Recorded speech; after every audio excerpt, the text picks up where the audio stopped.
Welcome to True Crime Threads, where we unravel the most chilling and mysterious tales.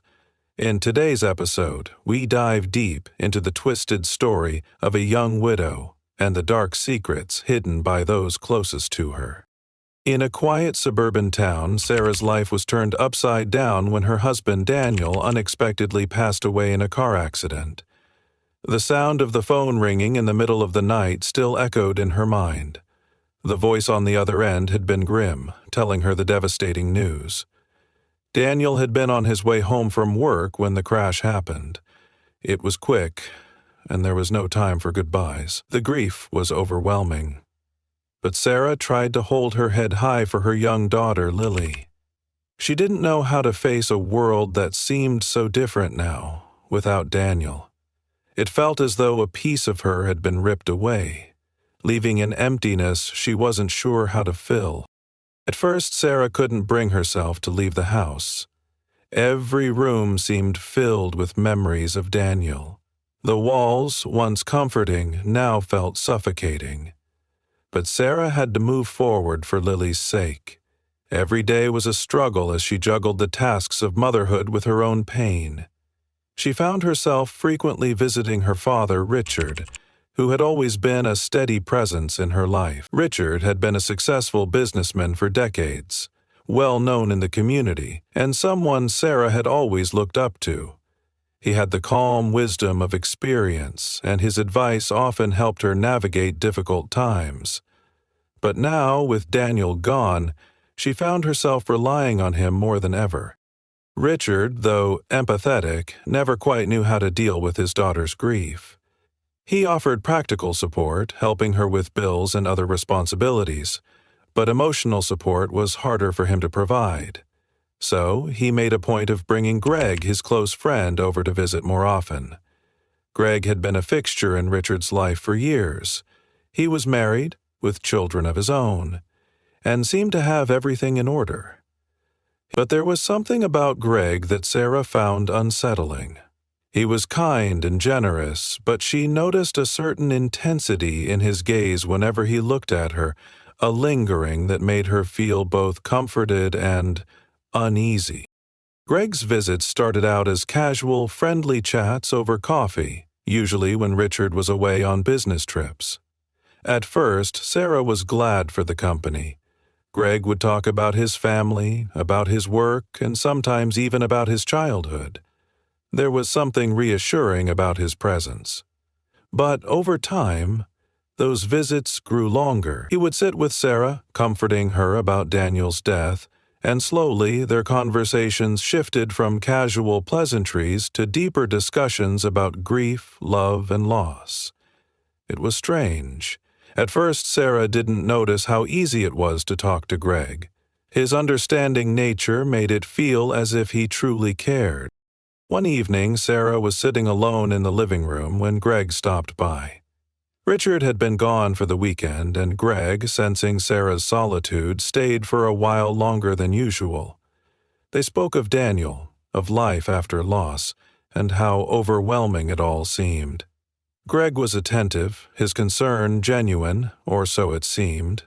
He told Sarah that he admired her strength in the face of such tragedy, that it was rare to see someone cope so well. He talked about his own experiences, how difficult it had been for him to lose his own parents, how he could relate to the sense of emptiness she felt. For the first time in months, Sarah found herself opening up to someone. She talked about how much she missed Daniel, how she wished she could just go back to a time when everything felt normal. She talked about the loneliness, about raising Lily without him. She found herself confiding in Greg in a way she hadn't been able to with anyone else, and he listened so carefully, so thoughtfully, that Sarah couldn't help but feel a spark of relief. It was a strange feeling, one she wasn't sure how to name. But there was something comforting in Greg's presence. He wasn't just a man who was helping her through her grief. He was filling a void she hadn't realized was there. Little did Sarah know, this sense of comfort would slowly begin to shift from something innocent to something far more complicated. What started as a simple connection between two grieving souls would soon spiral into something neither of them could control. The first step had already been taken, and Sarah couldn't yet see the path she was being led down. Over the following months, Sarah and Greg began to spend more time together. At first, it seemed like nothing more than a continuation of their shared conversations, but the frequency of Greg's visits increased. He would stop by to check on Sarah to see if she was managing okay, offering his support in small but meaningful ways. Sometimes he brought small gifts for Lily, things that would brighten her day. Other times, he simply sat with Sarah, listening to her talk about her fears, her doubts, and the challenges of living without Daniel. It became a routine. Greg would visit several times a week, sometimes staying for hours. Their conversations deepened as time went on. They no longer spoke only of Daniel and the past. They began discussing their personal lives, their dreams, their regrets. Sarah confided in Greg about the difficulties of moving on. She was still in love with Daniel, but she couldn't ignore the loneliness that came with being a widow at such a young age. Greg listened without judgment, offering comfort and words of encouragement. He told her it was okay to feel confused, to want something more, and that it was natural to have mixed emotions. Greg, in return, shared details of his own life. He spoke of the struggles in his marriage with his wife Helen. While it seemed, from the outside, that their relationship was perfect, Greg painted a different picture. He described how he and Helen had grown distant over the years, how their marriage had become routine and unfulfilling. There was a sense of resignation in Greg's voice whenever he mentioned his wife, as if he had accepted the stagnation of their relationship but was unwilling to change it. Sarah, who had never been in a relationship that lasted as long as Greg and Helen's, was intrigued by this glimpse into the complexities of marriage. At times, Sarah wondered whether she should feel guilty for spending so much time with Greg, especially considering his marital status. But Greg always reassured her that their friendship was entirely platonic. He made her believe that they were simply two people who understood each other, sharing a bond forged by life's challenges. In those moments, it was hard to argue with him. Greg was patient and kind, always ready to listen. And in her moments of vulnerability, Sarah couldn't help but appreciate his attention. However, as their relationship continued to develop, Sarah began to notice small things that made her uneasy. Greg's visits started to feel more intentional. He began arriving at times when she knew Richard wouldn't be home. And though they always spoke as friends, Sarah couldn't shake the sense that there was an underlying tension between them. His compliments, once innocent, began to feel like something more. He would tell Sarah how strong she was, how beautiful she looked even in her grief, how much he admired her resilience. There was something in the way he said these things that made Sarah uncomfortable, as if he were seeing her not just as a friend, but as something more. Greg's presence, once a source of comfort, began to stir feelings she hadn't expected. Sarah found herself thinking about him more and more when he wasn't around, wondering about the possibility of something beyond friendship. She had always been loyal to Daniel, and the thought of moving on felt like a betrayal. But there were moments, brief, fleeting moments, when she wondered if she could allow herself to feel something for Greg. It was a thought she quickly pushed aside, telling herself that she was simply lonely and confused. Still, as the weeks passed, Sarah couldn't deny the growing attraction she felt. Greg's visits became more frequent, and with each one, the line between friendship and something more blurred. Sarah began to question whether their connection had changed, whether it was now something more complicated than it had been at the start. She didn't know what to do with these feelings, but she couldn't ignore them. It was as if she were walking a fine line between something innocent and something dangerous, unsure of which side she was on. As the relationship evolved, Sarah tried to convince herself that their bond was still just a friendship.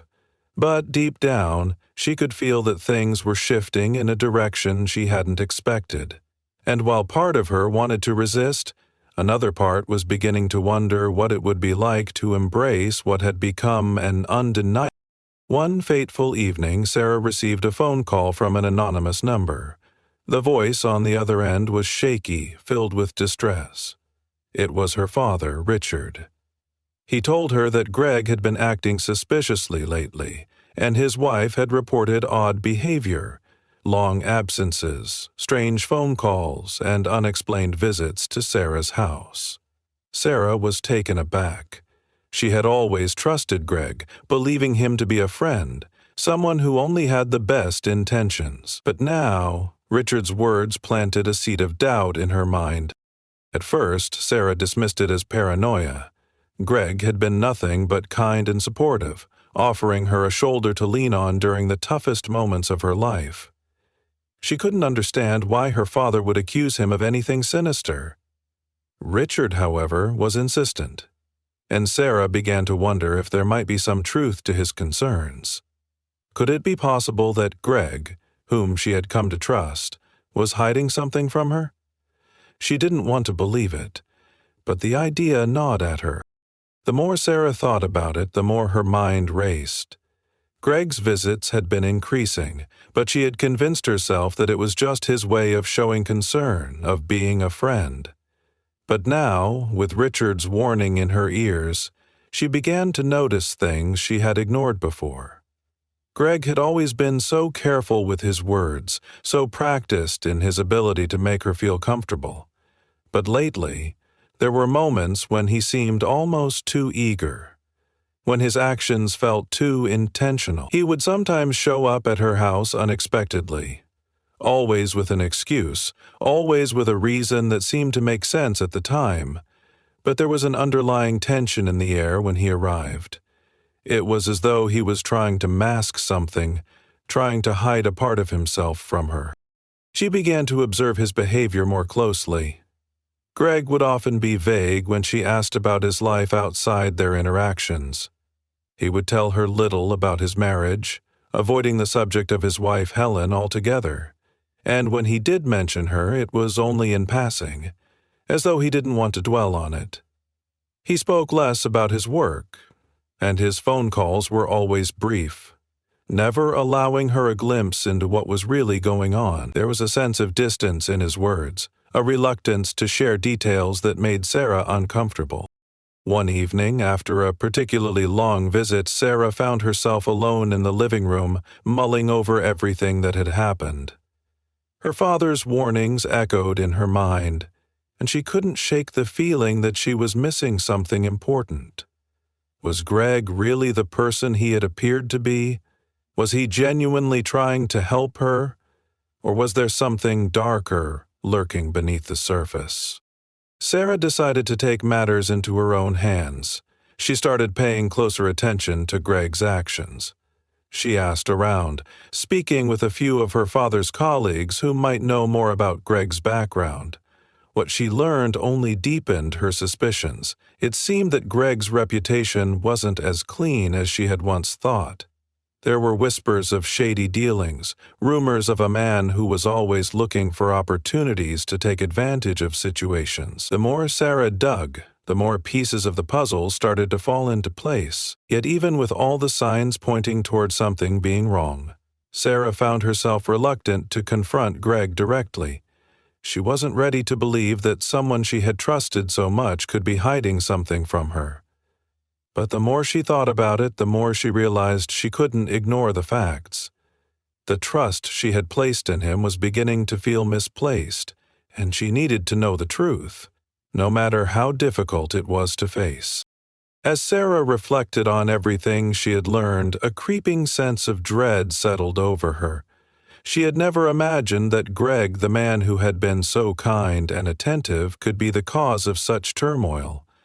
But now, with the pieces of the puzzle falling into place, Sarah realized that she was standing on the edge of a much bigger mystery than she had ever anticipated.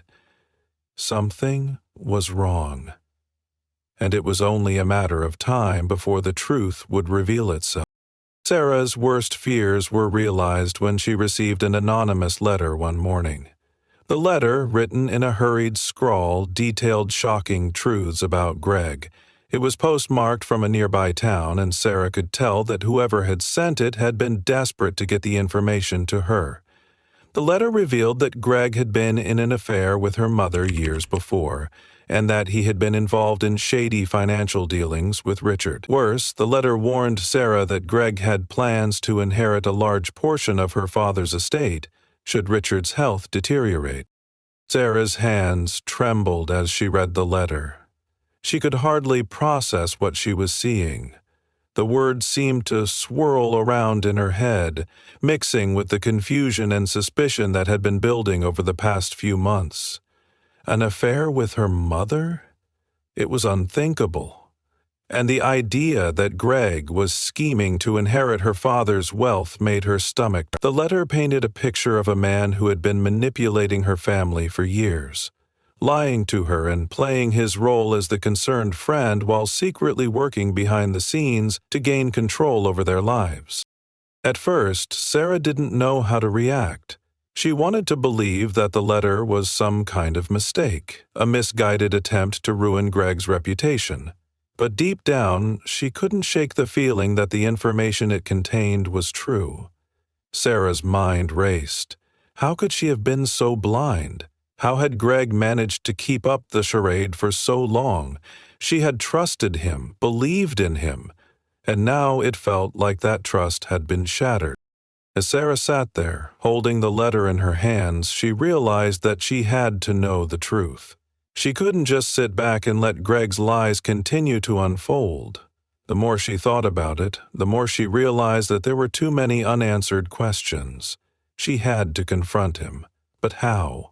And what would she do once she had the answers she was seeking? Feeling a mixture of fear and determination, Sarah reached out to an old friend who worked in the local police department. She had never involved the authorities before, but now she felt that there was no other choice. She needed someone who could help her get to the bottom of this mystery. She shared the contents of the letter with him, hoping that he could help her make sense of it all. Her friend was shocked by the allegations, but assured her that he would look into it and try to uncover any information that might confirm what the letter had claimed. As the investigation unfolded, Sarah learned things about Greg that she could never have imagined. Her friend uncovered details of Greg's past, revealing that he had been involved in a series of questionable business dealings over the years. There were records of him manipulating financial situations to his advantage, taking advantage of people who trusted him. It became clear that Greg's motives had never been as pure as they had seemed. His relationship with Sarah was part of a much larger plan, one that involved using her and her father for his own gain. The most startling revelation, however, was about Greg's affair with Sarah's mother. It turned out that Greg had been having a secret relationship with her mother long before Sarah had ever suspected anything. Sarah's mind reeled as she processed the implications of this. Her mother, someone she had always looked up to and trusted, had been involved with Greg in a way that she had never known. How could she have been so blind to all the signs? How had they kept it hidden for so long?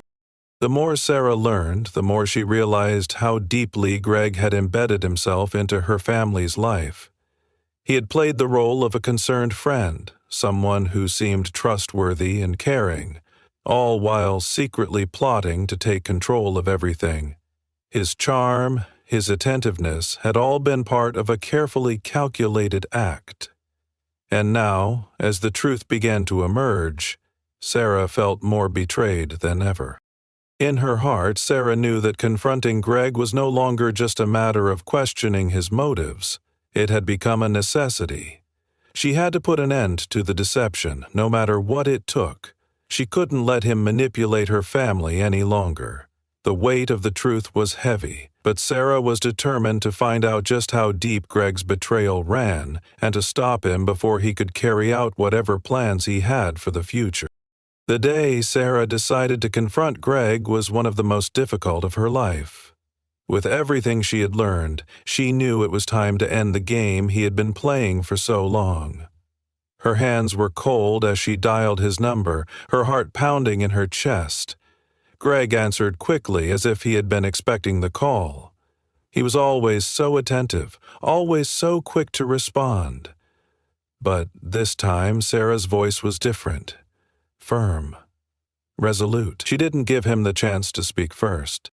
"I know everything, Greg," she said, her voice steady despite the storm raging inside her. "The affair with my mother, your dealings with my father, everything. It's over." There was a long silence on the other end of the line. For the first time, Greg didn't have a quick, reassuring response. When he finally spoke, his voice was strained, almost pleading. He tried to explain, to justify his actions, but Sarah could hear the panic in his words. She had already heard enough. She didn't need his excuses anymore. The truth was laid bare before her, and there was no going back. Sarah's mind was in turmoil. She had never expected this from Greg. He had been a constant presence in her life, a friend, a confidant. To learn that he had been manipulating her, that he had been using her for his own gain, was a betrayal she could never have imagined. And yet, as she listened to him stammer and falter, she realized how deeply he had planned everything. His ability to deceive, to gain her trust, had been so subtle, so well crafted, that it had taken her this long to see the truth. But now that she knew, Sarah felt an overwhelming sense of clarity. She understood the depth of Greg's deception, and it sickened her. The thought of him being involved with her mother, of him plotting to take control of her family's fortune, was too much to bear. It was as if her entire world had been turned upside down. But in that moment, she also felt a surge of determination. She wasn't going to let him get away with this. She wasn't going to let him destroy everything she had worked so hard to protect. As she prepared for the inevitable confrontation, Sarah made one final call this time to her father. Richard had been out of the loop for far too long, and it was time for him to know the full extent of what had been happening under his nose. Sarah could hear the shock in her father's voice when she explained everything. His disbelief was palpable, but the reality of the situation was undeniable. Greg had manipulated them all, and it was time to put a stop to it. Richard promised to come over immediately, to help her deal with Greg once and for all. He didn't fully understand the depth of Greg's betrayal yet, but he trusted Sarah's instincts. He knew she had been through enough and that she was no longer the naive young woman who had blindly trusted Greg. They needed to act quickly before Greg could do any more damage. The confrontation itself was tense. Greg arrived at Sarah's house, still trying to maintain his calm, but it was clear that he was on edge. Sarah and Richard were waiting for him. There was no room for pleasantries, no polite exchanges. The moment Greg stepped inside, Sarah didn't waste any time. She told him exactly what she knew about the affair with her mother, the manipulation of her father, and the lies he had woven to get closer to her. Greg's face, once so composed, twisted with frustration and anger. He tried to deny everything, to claim that Sarah was mistaken, but the evidence was undeniable. Richard stood by Sarah, unwavering, his presence a silent but firm declaration that Greg's hold over their family had come to an end. Greg's attempts to backtrack, to salvage what little he could, only made things worse. Sarah had no more patience for his lies. She had seen the truth, and nothing he said could change it. As he realized that his web of deceit was collapsing around him, Greg's demeanor shifted from anger to desperation. He begged for forgiveness, tried to convince Sarah and Richard that he had only acted out of love and need, but Sarah wasn't listening anymore. The man she had trusted was a stranger, and nothing would ever be the same again. With the confrontation finally over, Greg left, his plans foiled, his grip on Sarah's life shattered. For the first time in months, Sarah felt a sense of relief wash over her. The truth had come to light, and though it was painful, it was freeing. The weight of the lies had been lifted. There was still much to heal from, but Sarah knew that she could move forward. no longer held captive by the deception that had almost destroyed everything. The journey ahead would be difficult, but it was hers to take, and for the first time in a long time, she felt a sense of control over her own life. The adventure with Greg had ended, and it was time to rebuild, stronger and wiser than before.